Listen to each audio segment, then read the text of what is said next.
See him a beast when he hear that sound like yeah, beat on the beat when he hear that sound like woo. Yeah, bitch and the champ only need one round like ha. Yeah, me, I'm a G bring heat in the Got the like, man himself with me today, fighting at Cage Fury 120, June 16th, undefeated as a pro, Luke Fernandez. Luke, my man, how's it going? It's going well, man. How you doing? I'm good, dude. Excited to talk to you. Kind of pissed I couldn't make it into Dante's. We just been busy, so we'll link up after for a little in-person post-fight interview. But question off the bat, are you still roofing or are you full-time pro now? I'm not officially off of the roofing and siding and exterior work. Hopefully in the near future down the road. Otherwise, I mean, I feel like it keeps me honest and it keeps me on a good schedule when I have that like 9 to 5 grind and go to training. It keeps me out of trouble. So, and money's always good. True, and you don't. I know you don't hate roofing, so roof as long as you can. But Yeah, someday you'll be that pro full-time very soon, probably. I look forward to it. I look forward to it. So we were just talking about camp a little bit before we started rolling. I want to start with that, dude, because just based on your Instagram, you're training with Pyfer, you're training with Corey Anderson, you're at Dante's all the time. I think you're even at Marquez MMA, like nonstop action from you, it seems. How has camp been? Who you been training with? Where you been training? Camp's been great. I definitely had my best camp coming into this fight. I mean, my home base is Dante Rivera's in Frio. But I've been fortunate enough this camp to be training alongside Corey Anderson, he's fighting Bellator the same day that I'm fighting. So our camps have really coincided, and we spar on the weekends and we drill during the week. So we've been like regularly working with each other, and I'm just picking his mind and trying to get as much knowledge I can out of that situation. Just because, first of all, he's a really cool dude, down to earth, always down to help, and yeah, it's the same weight class. He's been, he's fought at the highest of levels. So it's like, if you're not taking full advantage of like trying to get all the knowledge you can out of a guy like that in a sport like this, you're not helping yourself. So I definitely try to do that. And otherwise, I've been training at Nick Catone's on the weekends because Corey, that's where he trains out of. So we've been going there, and they're like an affiliate gym. Like we're like kind of teammates. Nick's a great guy. He's got a bunch of studs that fight out of there, a bunch that are fighting on the same card as me. So it's just been like a really cool energy training and stuff this camp. I'm actually going into Cantone's on Saturday, so I'm excited to see that place for the first time. And as far as Dante Rivera's goes, I've been in there plenty of times. Amazing gym, great atmosphere, love the whole team. Is that your home for the foreseeable future? Do you have any plans to ever leave there? No, I'm not somebody that sees myself moving. Dante's literally helped me with everything, and he's just not my coach at this point. Like very close with him and stuff. So I mean, that's my home for as long as I'm fighting. As long as he'll have me. So he's got me this far, and he's made my skills and game develop.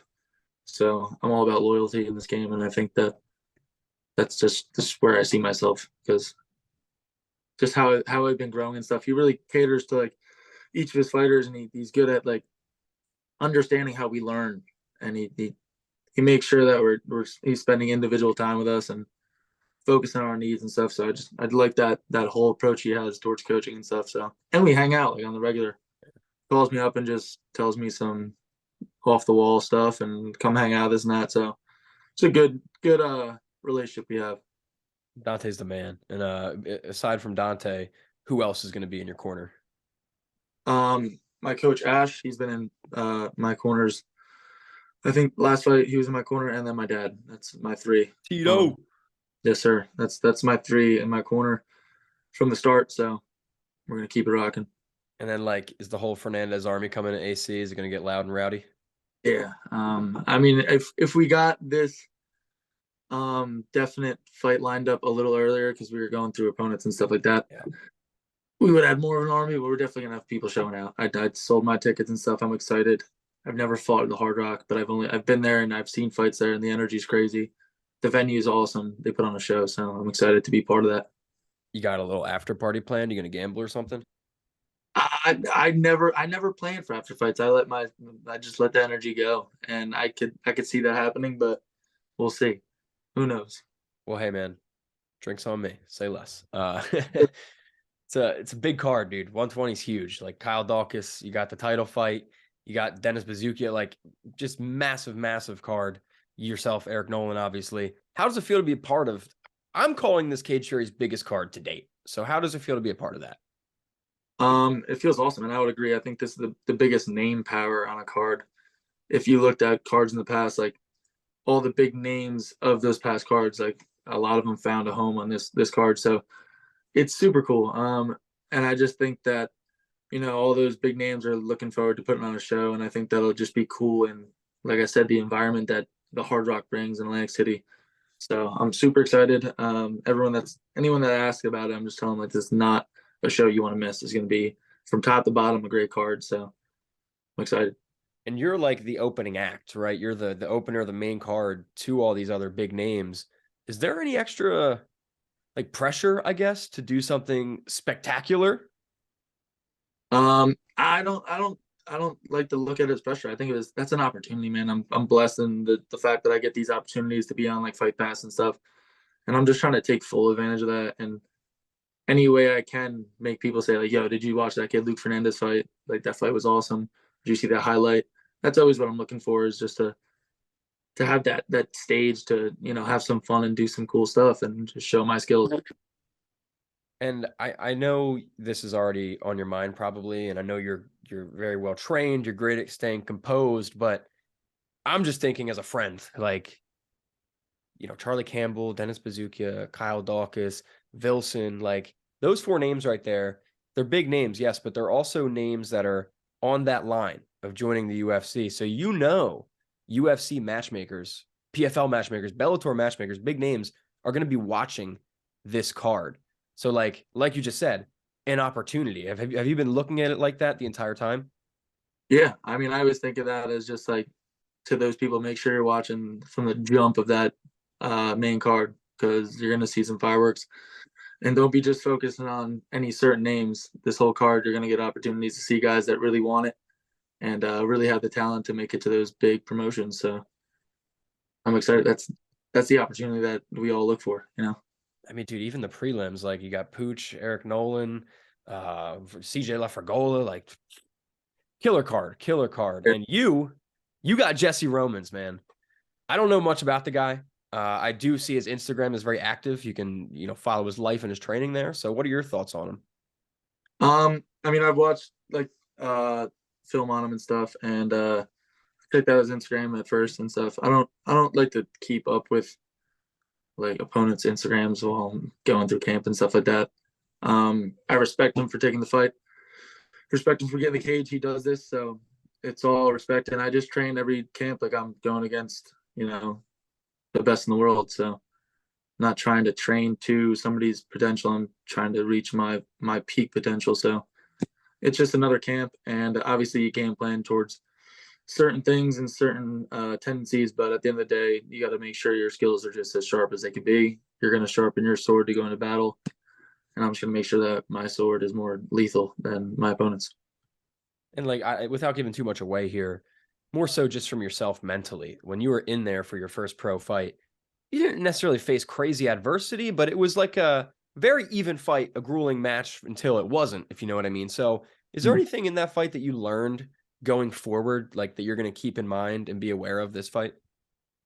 That fight, I wanted to focus on like in the pro feel of just pacing myself. Don't rush. It's not a rush to get a finish. It's not a rush to get control. It's staying composed and then working through every position that's presented. And I think that that's what I was able to show in that last fight. I might have had my back in the cage and seemed like I was in the less dominant position, but in my head, I was never, worried in positions. I just knew if I got to my techniques and worked through each position as they came, I knew I was going to get to where I wanted to be. And that's just how I looked at it, and it's how it worked out. I mean, it's almost like Dante Rivera trains a lot of cage wrestling. It's weird. Yeah, you would think. Kind of your guys' thing. You have your own separate, just little cage on the wall. I love it. It's like, all right, go train. Yeah. I mean, we spent a lot of age, so that's one of my as a wrestler, I like to be in the cage. So I mean, there's days where I hate training it because he makes us train it till it's it's not fun. But fresh guys coming in, stuff like that.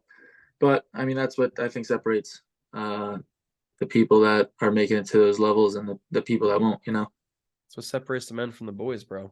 It's, And in this fight with Jesse, for fans that might be tuning in for this huge card that might not have seen you fight before, what can they expect to see? Like, how do you think your guys' styles are going to clash up against each other?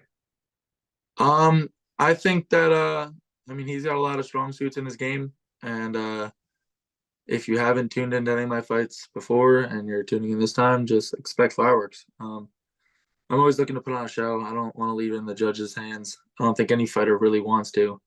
If you're looking for a safe fight, then you're not really in it for the right reasons. So I'm just looking to show my my skill set, and I'm excited to, like I said, put on a show. That's just what I look forward to. I don't know if this is intentional or if you've ever gotten this before. I don't even have this written down. I just kind of thought about it right now. Watching you fight, you know who you remind me of? You remind me a lot of Tom Aspinall. You ever gotten that before? I haven't, but I'll You're take that. very, I mean, But one, you're fucking huge. Two, you're very technical. You take your time. You're very precise. Keep distance. But dude, it's like you both, when you find it, oh, it's over. The hammers come in, but like you don't waste the energy. Like you really know how to exert it and where to put it, and it's very noticeable. So for the fans that haven't watched that yet, you've seen Tom Aspinall. I don't know, man. You remind me of him when you fight. I'll take that as a compliment. That's awesome. Certainly a compliment. Tom Aspinall's dope. And I don't like to ask this question, but I'll ask you because you're a bud. You got a prediction?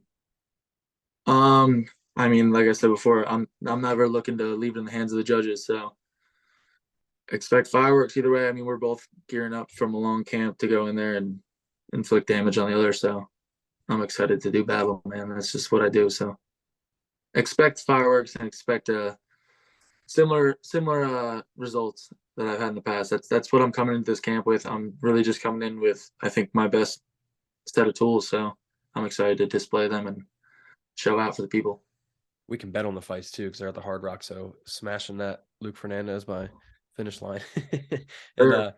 if you stay healthy after this one, God willing, 2023, you want to fight again? I mean, realistically, I'm thinking maybe the end of the year that could be a possibility.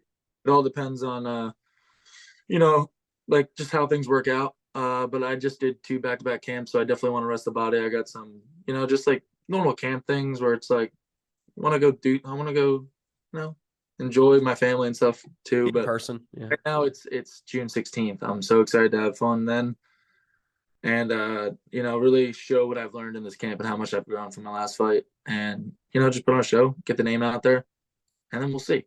It's summer.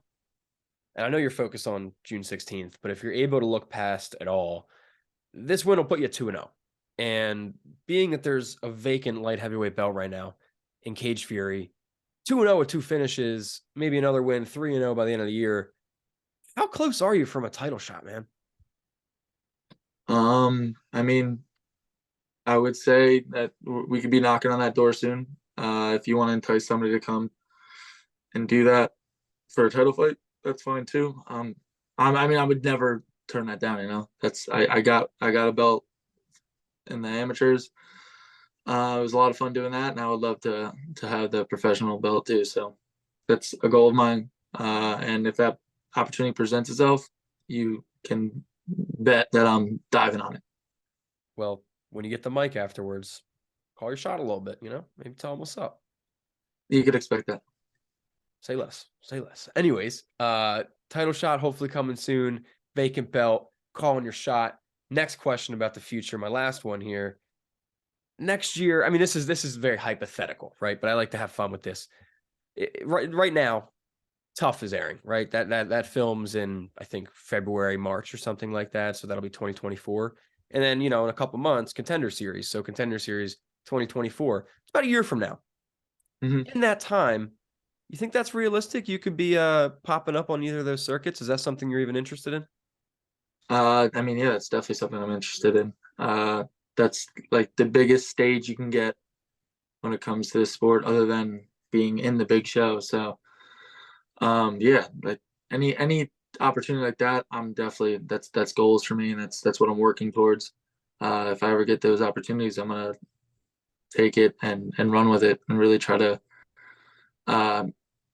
get my name out there and get noticed that way. But yeah, I mean, however that presents itself, sign me up. I'm there. I'm gonna be, until then, I'm gonna be working my ass off, and just trying to collect heads on the way. And my last question for you, and this is a personal bone I have to pick with you. You ever get into Twitter? Because boy, oh boy, you know how annoying it is that I can't tag you on Twitter? I have a Twitter, but I don't use it. I know. Why not? It's just after I used Twitter in like high school and college, I just got away from it, and I didn't think that it was something that people still really use, but apparently it's still popping. It's big in the MMA world, man. I'm telling you. Yeah, it's just another social media outlet. I don't know if I really need. Maybe I'll get back into it. I'll keep you posted. Keep getting these wins, man. You'll be able to hire a social media manager, so don't worry about Yeah, it. because I don't want to have to deal with another thing I have to look at. I feel you, man. I wish I could get rid of them, but work is work, unfortunately. And Luke, before we get out of here, man, Cage Fury 120, big card, a lot of eyes, a lot of ears listening to this right now. Anything you would like to say to everybody? The mic is yours. Just want to thank my sponsors for a great camp. I want to thank the CFFC for allowing me to do this and really show some people what this is all about. And yeah, just tune in. Follow me on Instagram. Tune in to this fight. It's gonna be a lot of fun, and I can't wait to put on a show at the Hard Rock backyard. I'm bringing people. I'm bringing, like I said, the best skill set I've ever came into a fight with. So it's gonna be fun. I'm not a journalist. I'm a content producer. That being said, I am biased, and we're rooting for Luke Fernandez. Jesse Romans, no offense, great fighter, but Luke's my boy. We're rooting for Luke Fernandez here, and ladies and gentlemen, I promise you, going to be a fun fight. I'll link all the Luke stuff below. Cage Fury 120, June 16th, UFC. Fight Pass. Luke opens it up on the main card. Luke, my man, thank you so much. Kick ass, and I'll see you there, bro. Yep. Thank you for having me.